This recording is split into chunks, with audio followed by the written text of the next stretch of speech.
I'd like to invite to come up forward is Isaiah Stowers. Isaiah is a poet, and he has especially written a piece of poetry that he's going to perform on the topic of muscular dystrophy. So welcome, Isaiah.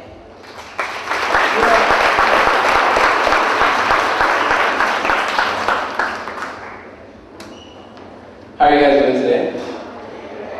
All right, my name's Isaiah. I met Kathy through another event, Healings in Motion, and it was about strokes, and I had done a piece there about strokes. And I connected with her family. We were sitting at the same table, no vibe at all until I performed, and then I heard their story, and after that we clicked, added each other on Facebook, and now we're just talking to each other every other day.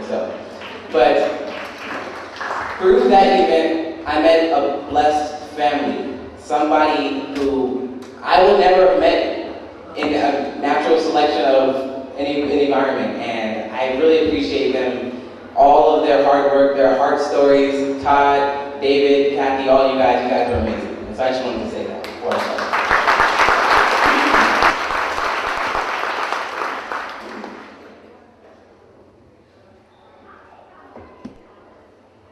Close your eyes and imagine that one thing that you've always wanted. It's dark. Everything around you is pitch black dark, except for that one thing sitting away as an incandescent paradise, sitting at a distance, like a floating firefly at midnight.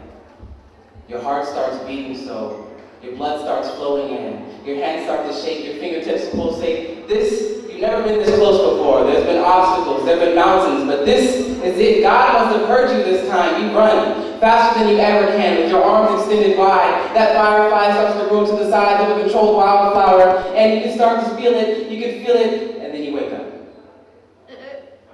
In the same bed that you fell asleep in, same clothes and same skin. Dreams have fallen on blind eyes once again. Muscular dystrophy is kind of like that. Seeing your dreams, but mental strength is hard to maintain. Muscular dystrophy is a medical disorder that 1 in 3,500 people inherit, where over time, the muscles in our body that we so often have taken for granted start degenerating day by day, second by second, softening and withering, and as the years grow, so do your list of disabilities.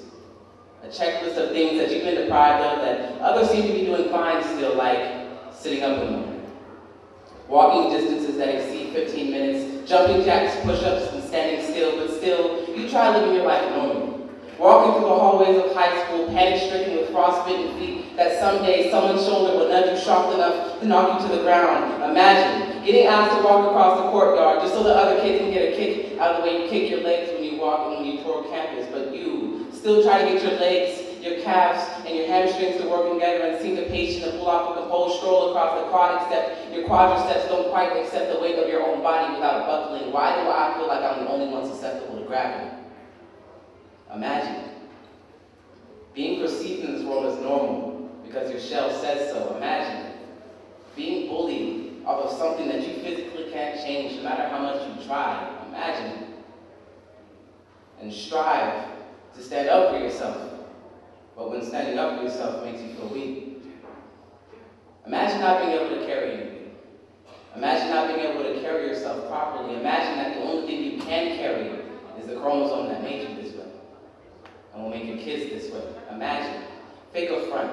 Put on a facade. Be tough. Bully a kid the way that God bullied you. Imagine wishing to tango like two alleles do when DNA strands do their dance, or wishing that when you wake up in the morning and the sun shines across islands that someone else's assistance isn't your necessity. Imagine having mobility stripped from you.